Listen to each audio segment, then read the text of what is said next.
যদি আপনার মনে হয় যে দেয়ালে পিঠ ঠেকে গেছে, কেউ কিছু করতে পারছে না আপনার জন্য, আপনি পরিপূর্ণ ইয়াকিনের সাথে, দৃঢ় বিশ্বাসের সাথে এই 4টা আমল নিয়মিত করবেন। এবং আমি বহু মানুষকে পার্সোনালি এটার পরামর্শ দিয়েছি, ওনারা আমল করেছেন, আমল করে উপকৃত হয়েছেন। এরকম বহু মানুষ আছেন, বৃদ্ধ মানুষ, বাবা ক্যান্সারে আক্রান্ত হয়েছেন অনেক দেরিতে, আল্লাহ তাআলা অলৌকিকভাবে সাহায্য করেছেন। হ্যাঁ, কখনো যদি আল্লাহ তাআলা এই আমলগুলো করার পরও আমার বিপদ দূর না করেন, তাহলে হয় আমার আমলের মধ্যে কোনো ত্রুটি ছিল, অথবা আমার এই বিপদ দূর না হওয়ার মধ্যে আমার জন্য কোনো কল্যাণ নিহিত ছিল। আল্লাহ তাআলা আমার দোয়া কবুল করে যে উপকার হতো তার চাইতে বেটার কিছু হয়তো আমাকে দিবেন, এই ইয়াকিন একজন ইমানদারের থাকবে। সেই 4টা আমলের 1 নম্বর হলো ইস্তেগফারের আমল। ইস্তেগফার, আপনি ফেসে গেছেন কোনো জায়গায়, কোনো উপায় পাচ্ছেন না, আপনি ইস্তেগফার করতে থাকেন। আস্তাগফিরুল্লাহ ওয়া আতুবু ইলাইহি, আস্তাগফিরুল্লাহ ওয়া আতুবু ইলাইহি, আস্তাগফিরুল্লাহ ওয়া আতুবু ইলাইহি, আস্তাগফিরুল্লাহ, আস্তাগফিরুল্লাহ, আস্তাগফিরুল্লাহাল্লাযী লা ইলাহা ইল্লা হুয়াল হাইয়ুল কাইয়্যুম ওয়া আতুবু ইলাইহি ওয়া লা হাওলা ওয়া লা কুওয়াতা ইল্লা বিল্লাহ। اللهم أنت ربي لا إله إلا أنت خلقتني وأنا عبدك وأنا على عهدك ووعدك ما استطعت أعوذ بك من شر ما صنعت أبوء لك بنعمتك علي وأبوء لك بذنبي فاغفر لي فإنه لا يغفر الذنوب إلا أنت سيد الاستغفار। এভাবে যে কোনো ইস্তেগফার করতে থাকেন, আপনি বেশি বেশি করে আল্লাহর কাছে ইস্তেগফার, ক্ষমা প্রার্থনা করতে থাকেন, খুব বেশি। আপনার 2 ঠোঁটে অনবরত আপনি চাইতে থাকেন আল্লাহর কাছে ক্ষমা। এই ইস্তেগফার সম্পর্কে নবী করিম সাল্লাল্লাহু আলাইহি ওয়াসাল্লাম বলেছেন, মাল্লাজিমাল ইস্তেগফার, যে ব্যক্তি ইস্তেগফারকে আঁকড়ে ধরবে, আঁকড়ে ধরা মানে কি, এটা ছাড়বে না, সে পড়তেই থাকবে অনবরত। টয়লেটে যাওয়ার সময়টা, ঘুমের সময়টা, খাওয়ার সময়টা বাদে, অবসর নামাজের সময়টা বাদে, বাকি সারাক্ষণ সে ইস্তেগফার পড়বে। এরকম যদি কেউ করে, আল্লাহ রাব্বুল আলামিন জাআলাল্লাহু লাহু মিন কুল্লি হাম্মিন ফারাজা ওয়া মিন কুল্লি যায়কিন মাখরাজা, সকল পেরেশানি থেকে, সকল টেনশন থেকে বের হওয়ার পথ আল্লাহ তাআলা অলৌকিকভাবে তার জন্য আবিষ্কার করে দিবেন। এবং আমি আমার জীবনে যেটা বলেছিলাম, বিস্তারিত বলতে চাই না, এরকম পরিস্থিতি আসছে যে চোখের সামনে কোনো আপাতত রক্ষার কোনো পথ আর খোলা নেই, এমন ভয়াবহ বিপদ।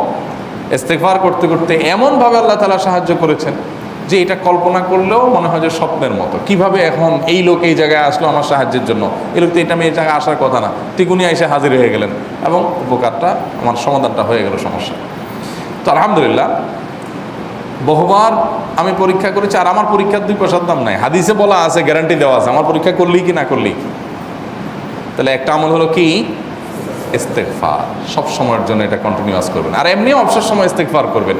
আরবদের মধ্যে সৌন্দর্য আছে, তারা বিভিন্ন ডাক্তারের ওয়েটিং রুমে বা বিভিন্ন জায়গায় মানুষ যেখানে অপেক্ষা করে পাবলিক প্লেসগুলোতে লিখে রাখে ইস্তেগফার করুন, আপনার হাইওয়েগুলোর পাশে লেখা থাকে ইস্তেগফার করুন, এবং তারা আসলে একটু পরপর দেখা যায় ইস্তেগফার করে। ভালো মন্দ গুণ সবার মধ্যে আছে, তাদের এই ভালো গুণটা আছে, ইস্তেগফার বেশি বেশি করা। আমরা ইস্তেগফার সচরাচর এইভাবে অনবরত অবসর সময় করার অভ্যাস অনেকের মধ্যেই নাই। আমরা এটা চালু করবো ইনশাআল্লাহ। বিশেষ করে যখন কোনো সমস্যা হবে, তখন ইস্তেগফার চলতে থাকবে মুখে অনবরত, ধীরে ধীরে মহব্বতের সাথে নিজেকে, নিজের পাপ অপরাধগুলোর কথা স্মরণ করে আল্লাহর কাছে মাফ চাইতে থাকবো, পেরেশানি দূর হবে ইনশাআল্লাহ। 1 নাম্বার 2, দুরুদ। নবী করিম সাল্লাল্লাহু আলাইহি সাল্লামের প্রতি দুরুদ পাঠ করা, এটা যদি আপনি নিয়মিত করতে থাকেন মহব্বতের সাথে, আল্লাহুম্মা সাল্লি আলা মুহাম্মদ ওয়া আলা আলি মুহাম্মদ কামা সাল্লাইতা আলা ইব্রাহিম ওয়া আলা আলি ইব্রাহিম ইন্নাকা হামিদুম মাজিদ, আল্লাহুম্মা বারিক আলা মুহাম্মদ ওয়া আলা আলি মুহাম্মদ কামা বারাকতা আলা ইব্রাহিম ওয়া আলা আলি ইব্রাহিম ইন্নাকা হামিদুম মাজিদ। আপনি একবার ছোট দুরূদ যদি পড়েন, সাল্লাল্লাহু আলাইহি ওয়াসাল্লাম, সাল্লাল্লাহু আলাইহি ওয়াসাল্লাম, আল্লাহুম্মা সাল্লি আলা মুহাম্মদ ওয়া আলা আলি মুহাম্মদ, শুধু এইটুকু পড়েন। জাযাল্লাহু আন্না মুহাম্মাদাম মা হুয়া আহলু, শুধু এইটুকু পড়েন। আপনি এভাবে যেই কোনো দুরূদ নবী করিম সাল্লাল্লাহু আলাইহি ওয়াসাল্লামের প্রতি যদি পড়েন এবং পড়তে থাকেন অনবরত, ইস্তেগফারের পাশাপাশি দুরূদের ক্ষেত্রে নবী করিম সাল্লাল্লাহু আলাইহি ওয়াসাল্লাম বলেছেন যে এইটা তোমার জন্য যথেষ্ট হয়ে যাবে। তুমি যদি আল্লাহর কাছে আর কোনো দোয়া করতে না পারো, শুধু দুরূদটা পড়ো, তোমার সব পেয়ে যাবে, কিচ্ছু লাগবে না। এক সাহাবী বলছেন, রাসূলুল্লাহ, আমার দোয়ার মধ্যে দুরূদ কত % রাখবো? আমি তো আমার অনেক কিছু আল্লাহর কাছে চাইবো, দুরূদ মানে তো নবীজির জন্য দোয়া, মানে আমার জন্য তো আমি দোয়া করবো, আপনার জন্য দোয়া কত % করবো? 1/3, 1/4, তারপরে হাফ, এবার বিভিন্ন পার্সেন্টেজ বলছিলেন তিনি। নবী করিম সাল্লাল্লাহু আলাইহি ওয়াসাল্লাম বলেছেন যে হ্যাঁ, এর বেশি করতে পারলে আরও ভালো, আরও ভালো। তো ভদ্রলোক এর বেশি, ওই সাহাবী রাদিয়াল্লাহু তাআলা আনহু, তিনি এর বেশি বাড়াতে একটা পর্যায়ে বলছেন যে আমি সব দোয়া আপনার জন্য করি। নবী করিম সাল্লাল্লাহু আলাইহি ওয়াসাল্লাম বলেছেন, তাহলে তোমার আর কোনো দোয়াই করতে হবে না, এর মধ্যে সব দোয়া চলে আসবে। কারণ আপনি যদি বলেন আল্লাহ আপনার নবীর প্রতি আপনি রহমত নাজিল করেন, আপনার নবীর প্রতি আপনি শান্তি নাজিল করেন, আপনি যেটা দোয়া করেন, তো আল্লাহকে আল্লাহর নবীর প্রতি আপনি রহমত নাজিল করতে বললে আল্লাহ তাআলা আপনার প্রতি রহমত নাজিল করবেন কি করবেন না? আপনি কাউকে খুশি করতে চান, কার কাছ থেকে কিছু আদায় করতে চান, তার ছেলেটারে যদি হাদিয়া তোফা দেন, আদর যত্ন করেন, তো বাই ডিফল্ট অটোমেটিকলি ওই লোকের সিম্পেথি আপনার দিকে আসবে কি আসবে না?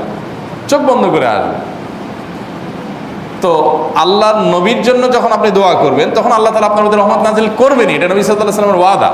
যে কোনো পেরেশানি, তিনি আরও বলেছেন যদি কেউ দুরূদের আমল করে নিয়মিত, আল্লাহ রাব্বুল আলামিন তার সকল পেরেশানির জন্য যথেষ্ট করে দিবেন। এই আমলটাকে সবগুলো দূর করার জন্য যথেষ্ট হয়ে যাবে। এই দুরূদের আমলটা আমি দেখেছি সুবহানাল্লাহ গুলির মতো কাজ করে। আজকের ঘটনা, এক ভদ্রলোক সকালে একটা টেলিভিশন চ্যানেলে, বেসরকারি চ্যানেলে প্রোগ্রাম শেষ করে নামছিলাম লিফটে, তো উপস্থাপক উনি বলছিলেন যে ভাই মানে দুরূদের আমল পড়ে আমি কিছুদিন আগে একটা মানে এমন একটা অবস্থা যে এইটা থেকে বের হওয়ার কোনো পথ আর নাই, শুরু করলাম দুরূদ অনবরত, এরপরে আল্লাহ তাআলা আমাকে এমনভাবে উদ্ধার করলেন আমি কল্পনা করতে পারিনি। আলহামদুলিল্লাহ এই আমলগুলো করে অনেক ভাইরা আমাকে অভিজ্ঞতা জানাইছেন যে আলহামদুলিল্লাহ তাদের অভিজ্ঞতা অলৌকিক। হ্যাঁ, ওই যে বললাম কখনো যদি আল্লাহ তাআলা আপনার দোয়া কবুল না করেন তাহলে হয় আমার ত্রুটি আছে, আর না হলে আমার জন্য আল্লাহ তাআলা এর চেয়ে বেটার কিছু রেখেছেন, আমি সেই ইয়াকিন রাখবো ইনশাআল্লাহ বিল্লাহ। আর এই দোয়াতে সমাধান হবেই হবে, সে বিশ্বাস থাকতে হবে। নবী করিম সাল্লাল্লাহু আলাইহি ওয়াসাল্লাম বলেছেন, হাদিসে কুদসিতে আল্লাহ বলেছেন আনা ইনদা যান্নি আবদি বি, বান্দা আমার প্রতি যেমন ধারণা করে আমি তেমন আচরণ করি। এখন আপনি যদি চিন্তা করেন করে দেখি হয় কি না, দেখি ট্রাই করি, তাহলে ওই আল্লাহ তাআলা বলবেন ঠিক আছে দেখতে থাক।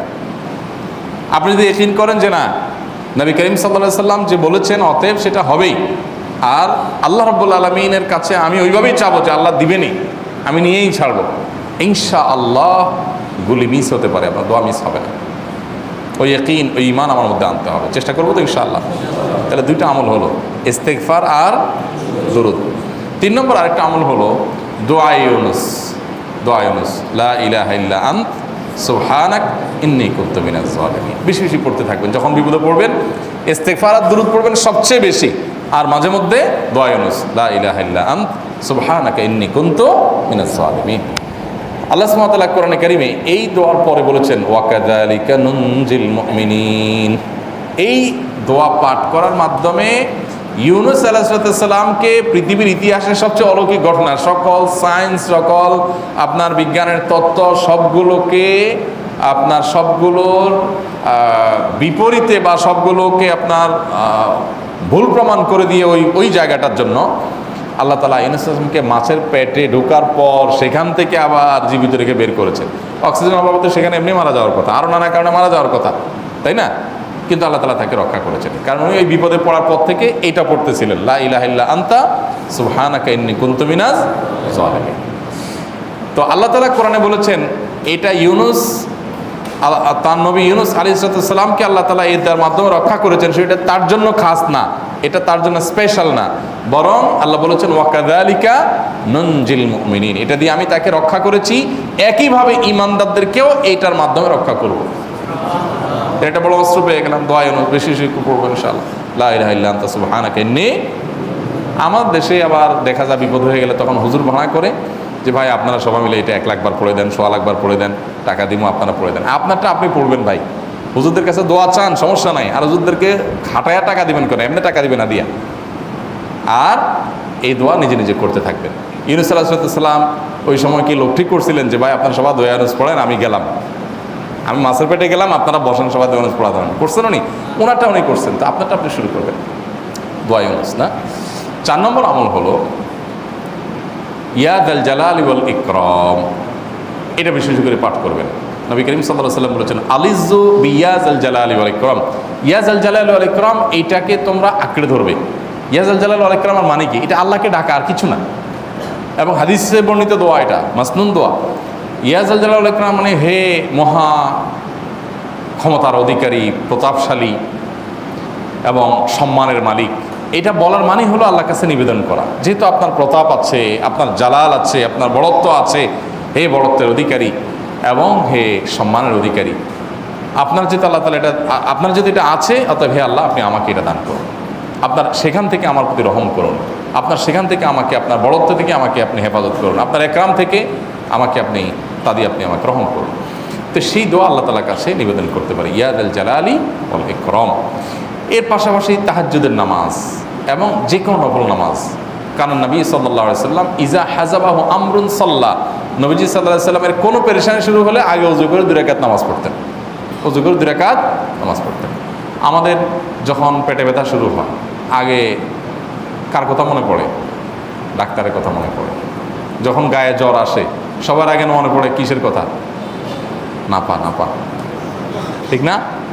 জ্বর আসছে গায়ে, সবার আগে আমরা কি চিন্তা করি? নাপা।